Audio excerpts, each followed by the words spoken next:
What up, B Squad? It is your boy JB, and we are here today with the review for SWV and Xscape, the Queens of R&B Season 1, Episode 4. 2 more episodes to go. This episode is titled Top Billing, you guys. Now, before we just get into this review, if you guys are watching this video or any other video on the channel and you guys aren't yet subscribed, do me a solid favor. Stop taking me out on this date and having me pay for it at the end of it. You guys know the routine. You can do me that favor by liking the video, subscribing to the channel, turning your post notifications on, and sharing the video. And with that out of the way, without further ado, let's go ahead and discuss SWV and Xscape, the Queens of R&B, shall we? All right, you guys, so this episode, we open up and we see Taj and we see Lily working out, right? So, Taj is telling us that, her relationship with Coco is a whole lot better than what it was in the 90s, right? Excuse me, y'all. So with that, she was basically saying their relationship is better because back in the day, if Coco had an issue with you or something, baby, it was just everybody had to have an issue with you. I'm like, wow. It's really, again, like I said before, it's really interesting to see the dynamics of these groups, right? Because in the 90s and the 2000s, reality TV wasn't what reality TV is today, right? And in the 90s and the 2000s, actors, actresses, models, big A-list people back in the 90s and the early 2000s, they weren't doing reality shows because they felt like that was, a step down for them, right? So it's just interesting. But I am glad to see that Coco and Taj and even Lily are in a much better place with each other, right? And like I said, I've watched their other reality shows. It's very funny. When it comes to SWV, when it comes down to SWV, all right, you guys, so sorry. I don't know what happened. I think it was the watch. But when it comes down to the last few SWV shows that they've had, the interesting thing is this show with Xscape, the drama is not really involving SWV. And even with the Salt and Pepper show and them, it mostly surrounded the drama with them. Now, SWV Reunited, which was on WeTV, that was all about them, right? So it's really good to just see them in a better space. So they were talking about the meeting that they had with Xscape, and if they're gonna co-headline or if Xscape is gonna headline the tour, right? So they both agreed that if they do anything with them, it's gonna be co-headlining, and I absolutely 100% agree with that, right? So then we see Lily. So you guys know Lily got a book that she wants to put out, Sister Hot Pussy, right? I'm here for Lily, right? Here's one thing I want to say when it comes to Lily, and it's not even about Lily. It's about social media and everybody feeling like they are entitled to know shit. That shit is so bothersome to me because I was on Twitter today and everybody talking about, oh, Lily, you need to go on speak on it and speak on it with Candy. You need to go do a speak on it with Candy. She said respectfully, no. Then you got people in the comments talking about, oh, it's bad blood between Lily and it's bad blood between them. It's bad blood between them. Then Lily came back and quote retweeted whoever said that there was bad blood between them. And then the thing that's really annoying me is that people want to attack Lily because Lily is the only one that I really see that's on social media responding to the stuff. I don't really see too much of Coco and I don't see much of Taj, but I do see a lot of Lily, right? So people saying, oh, Lily, you did, they just attacking her. And it's like she said, the last tweet that I saw from Lily basically said, there's nothing to speak on it about because we got each other's numbers. We don't need to go on air to air anything out. And I was like, exactly. That's a problem with a lot of these people today, right? Just because certain people do it, just because, let's just say, because Candy goes on her speak on it and talks about the stuff, she does that because she chooses to. Lily, Coco, Taj, Latasha, Tamika, Tiny, none of them have to take that avenue. They can talk about things with each other. They are friends with each other. They know each other for years, so they don't have to do that kind of stuff. And I'm not saying Candy does either, but some of y'all just got life fucked up and needs to get a good grip with fucking reality. God damn. So Lily has written 10 chapters of her book. I was like, okay. And then when she was reading it, talking about the pastor's dick, was down to his pants. I was like, oh, whoa, whoa, whoa, whoa, whoa. Oh, okay, Sister Hot Pussy. I mean, I wasn't expecting that, but she said it was in the realm of Zane and stuff. I never really read Zane when I was a kid because it was definitely out when I was a teenager. Some of my friends did, but it just wasn't something I was into reading. I don't even. Well, you know what? Because I'm not into like even 50 Shades of Grey. I thought that shit was just dry as fucking boring as hell. So they talked, her and her manager, they talked about the meeting that they had with Xscape, right? I think everybody, with the exception of maybe Xscape, is on the same page that this should be co-headlining. It's one night. It's not a full tour. Even if it was a full tour, co-headline. That's all I got to say. So let's pause here and move forward. So next up, we see Tamika and she and Taj, right? They went out for lunch. So, Taj was basically telling her how, her son is in high school last year. And, Tamika's like, oh, so he's feeling free that when you've been down here quite often. She's like, kind of so, right? So I love the fact that Tamika and Taj were talking about what their ideas were for this show that they want to put on, what they want to wear, what they want the stage to look like. I love it. But then you got somebody on the other side who, I don't even know what to say about her, but we're going to get to her in just a minute. We're going to get to her dank attitude in a hot second. But like I said, I love when it comes to Taj and it comes to Tamika. Actually, when it comes to Taj and all the ladies, I love the camaraderie. Actually, with all the ladies, I love the camaraderie that they do have for each other, and the respect that they have for each other is just, you can say egos are getting in the way. You can say money is coming into play. There are a lot of different factors, right? But let's move on to the next. So we see all the ladies, they get together, and this time everybody looks like they're in really high spirits, right? So SWV is there, Xscape is there, then Tamika showed up with their creative director who helps them with their shows. His name was Sean, I believe, something like that, right? So Tamika was just basically telling all of the ideas of what she thinks that the show could be. And once again, like I said, I 100% love all the ideas that Tamika has. The one thing I will say is, where's the budget? Like, where's the budget? But it is what it is. It's really cute. I like the idea. I love that one idea that she had when she was talking about rain coming down for SWV's Rain, and then it leads into tonight with them coming out with umbrellas. I was like, oh my God, I can just visualize it. I love it. I love it. I love it. I love it. But what was I saying? But yeah, now here's where I got lost in the sauce, right? Latasha is sitting over there with this sour puss look on her face, and it's just like, girl, will you smile? Like, she's like, oh, well, my sister, she never really took the initiative with that. She was always the one. She was like basically just saying my sister never did anything, but now she want to do it. That's a good thing. That's not a bad thing. Like, the way she was making it seem is like, oh my God, like, girl, okay, yeah, you say your sister never really stepped up before, but she's doing it now. Be happy about that. Like, it ain't that big of a deal.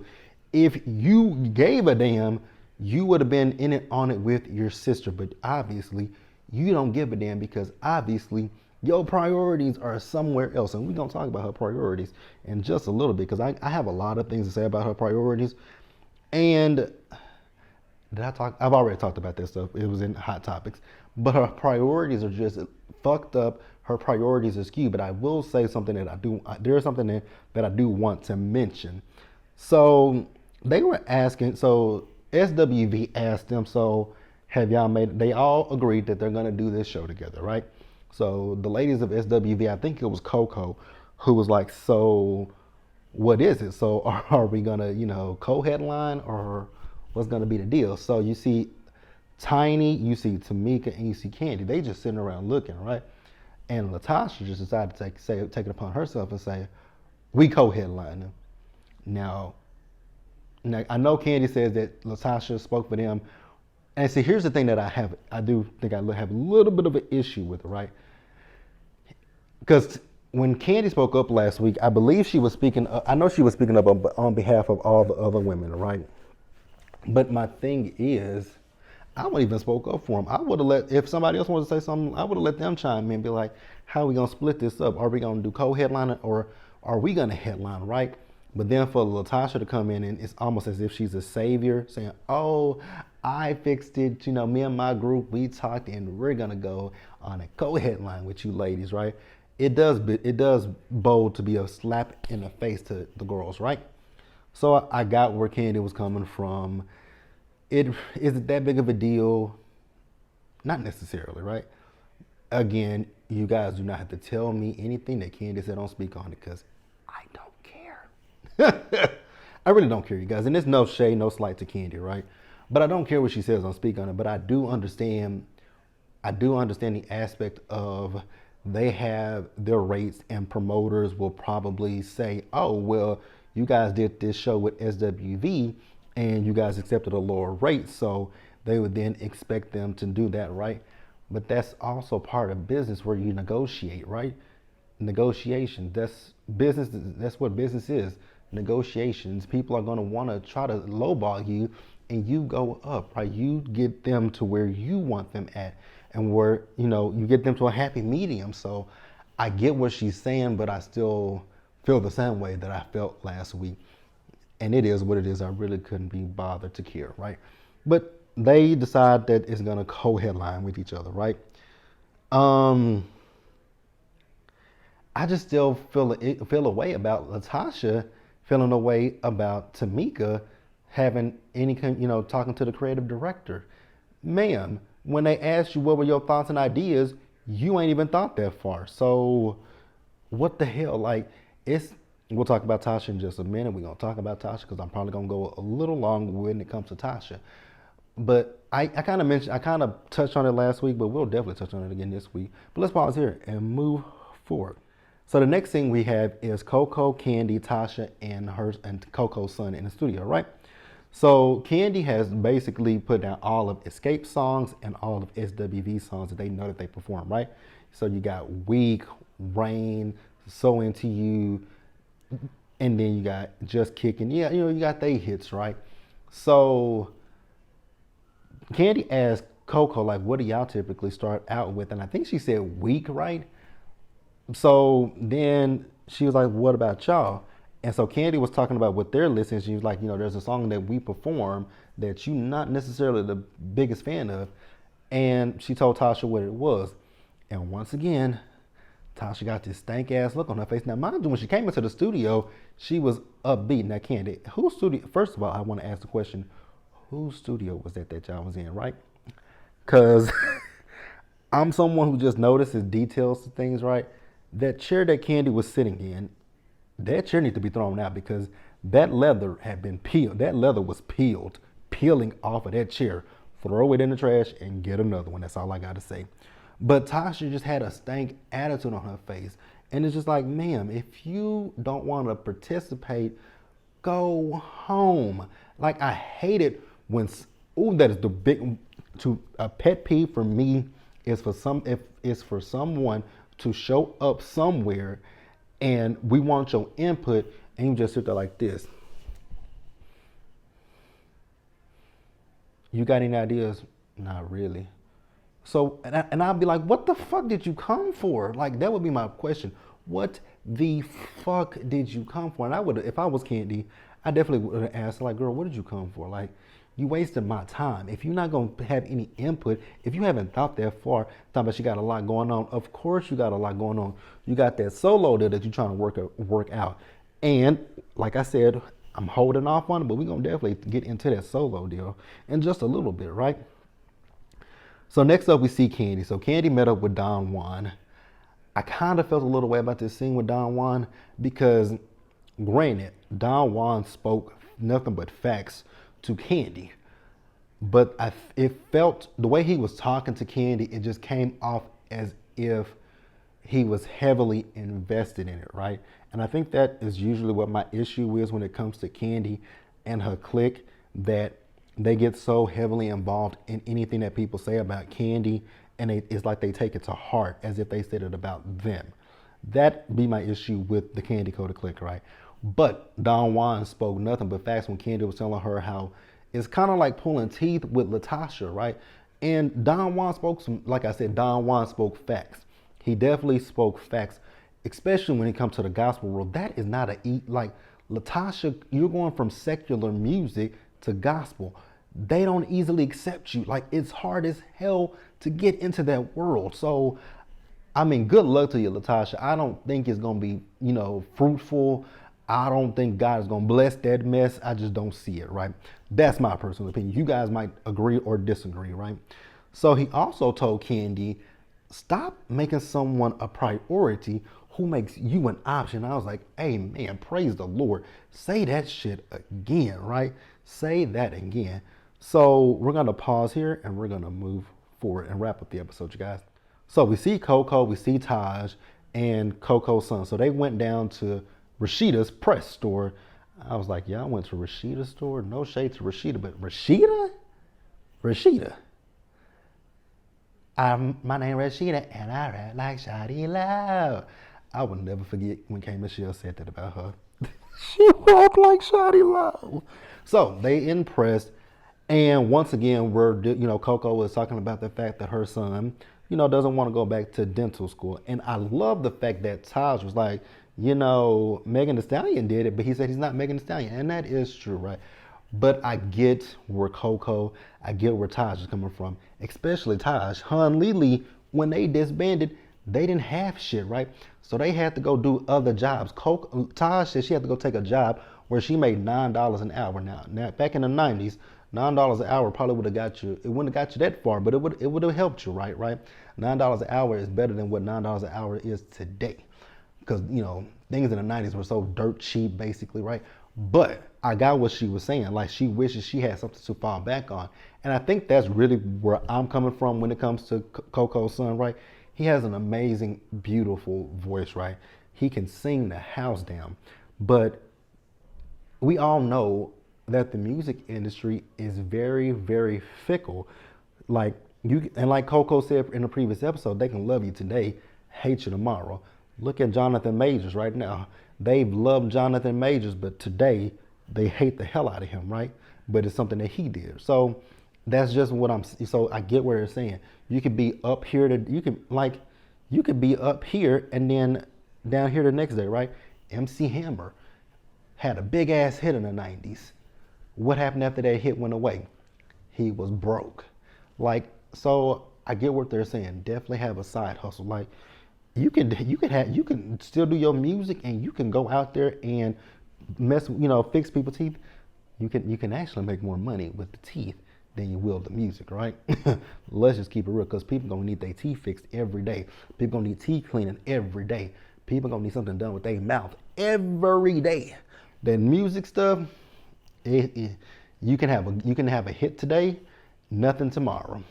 So I get where they're coming from, and I hope he does listen to what they're saying. I really truly do.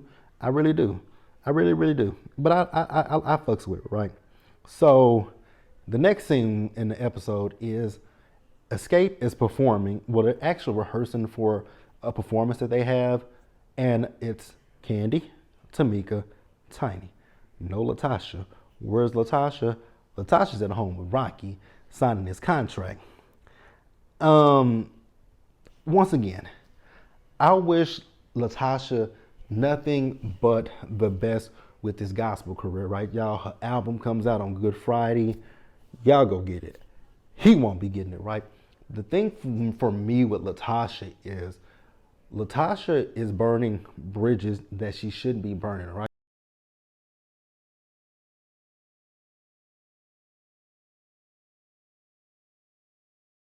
You don't know how successful this gospel career is going to be. It could be a toss-up. And then that's my issue when it comes to Candy, Tamika, and Tiny. I have an issue with them as well as I have an issue when it comes to Latasha. Latasha will never, like I said last week, Latasha is still in Xscape, right? So she's half in and she's half out. So she's not going to come full out and say, you know what, ladies, I don't want to be over here no more. I want to be over here doing my gospel thing, right? She won't come from over here because this is guaranteed. This is solid. You know that Xscape is always going to be there. You know that Xscape got hits. You know that Xscape can do shows with each other, right? So you know you got a solid deal over here. This gospel career, this ain't solid. This is gospel career is shaky like my hand is, right? This gospel career is shaky. So she can't say, I'm gonna do this full time. No, she can't do that because she doesn't know what it's gonna do for her. And also with this show is not a great look for her because you did some sneaky, underhanded things to your group members, right? If you had just sat down with the girls and said, hey, you know, me and Rocky, we going to Nashville. I want to do my solo career, right? Why come? Here's my thing with her.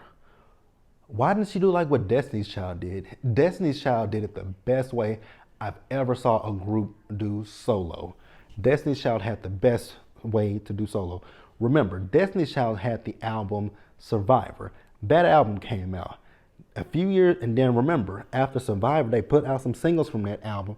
Remember, Kelly was the one to go solo first. She did Dilemma with Nelly, and that album did so well, right? Well, from what I remember, the album did really good. Then after Kelly did her album, Beyonce came out with her album, Crazy in Love. Now, Michelle's album, I couldn't tell you what Michelle's album did, but you guys know Michelle went gospel, and I don't listen to gospel music, right? But they did that. They did their solo projects. Then they came back together to do Destiny Fulfilled. And Destiny Fulfilled was the last Destiny's Child album. And then Beyonce's been solo since then, right? Why not do something like that with your group members? Why not say, you know, let me do my solo project, right? Let me do my solo project. Whenever you ladies need me, I'll be there. Even, I believe Candy did that. When they were Xscape 3, it was Tamika, it was Latasha, and it was Tiny. They were all three in a group. Candy would come back whenever they needed her for a performance because Candy didn't really want to do anything at that time. It's just the way that Latasha moves is foul and it's funny, right? And as Nene Lee said, you can never win when you play dirty, and that's exactly what Latasha is doing. She's playing dirty. But like I said, I had an issue with the ladies of Xscape, right? So, like I said a few minutes ago about my hand, right? This hand is solid. Latasha knows that this is solid. This hand is shaky. Latasha knows that this is shaky. Like, she knows that this hand, it ain't solid. Like, it's just gonna keep moving until maybe it settles down, and either it's gonna settle or it's gonna flip and tank. So when that album comes, right now Latasha is shaky as fuck until that album comes out. So either that album is gonna come out and she's gonna be right neck and neck with Xscape, or she's gonna flip over and completely tank. And she doesn't, that's the issue with her right now. She doesn't know what's gonna be what. But over here, she knows she's good. But over here with them, they, you know, Candy wants to sit there and talk about she treats them like Gladys, she's Gladys Knight and they the Pips. But y'all allow her, the problem is y'all allow Latasha to treat y'all like that. If y'all put y'all fucking foot down and say, look here, Latasha, it's either gonna be Xscape or it's gonna be their solo career. You're not gonna sit here and have us in limbo wondering when you're gonna come and perform with us. Cause they didn't even know if she's gonna come to, it's a sound check. They don't even know what she's gonna do. Like, y'all gotta be able to just put your foot down and be like, look here, you're gonna have to make a decision. I get that you wanna go solo. I'll support you in your solo career, but you can't turn your back on us completely, because that's exactly what she's doing. She's turning her back on y'all. She's giving y'all her ass to kiss, and y'all are laying down and taking it. Y'all are kissing her ass instead of putting your foot down and saying, either you are going to focus solely on your solo career, or you're gonna work with us and work on your career at the same time. Again, like I just said, you can have them both.